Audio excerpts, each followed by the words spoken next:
Ratu Rizky Nabila merasa ditipu Ibrahim Alhami. Pernikahan siri hanya bertahan 2 hari sebelum cerai. Selebriti Ratu Rizky Nabila bercerai setelah 2 hari menikah. Pernikahan Ratu Rizky Nabila dengan Ibrahim Alhami yang digelar Sabtu 26 November 2022 kini berakhir dengan perceraian. Ratu Rizky Nabila minta ditalak pria asal Libya itu pada Rabu 30 November 2022 malam.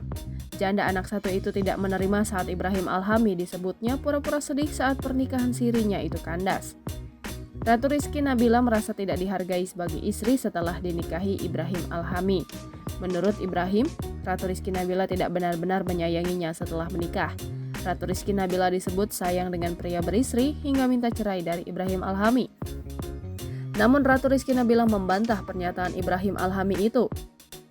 Ratu Rizky Nabila pernah menjadi korban pelakor saat Alfat Fatir disebut selingkuh ketika mereka masih terikat pernikahan. Ratu Rizky Nabila bahkan diselingkuhi saat sedang hamil.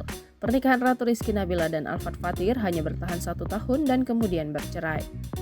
Ratu Rizky Nabila juga mengaku tidak mendapatkan restu dari orang tua dan keluarga Ibrahim Alhami saat menikah. Ratu Rizky Nabila juga merasa tidak dihormati saat menikah dengan Ibrahim Alhami. Ratu Rizky Nabila sebenarnya ingin membatalkan pernikahannya dengan Ibrahim Alhami saat sebelum akad nikah digelar.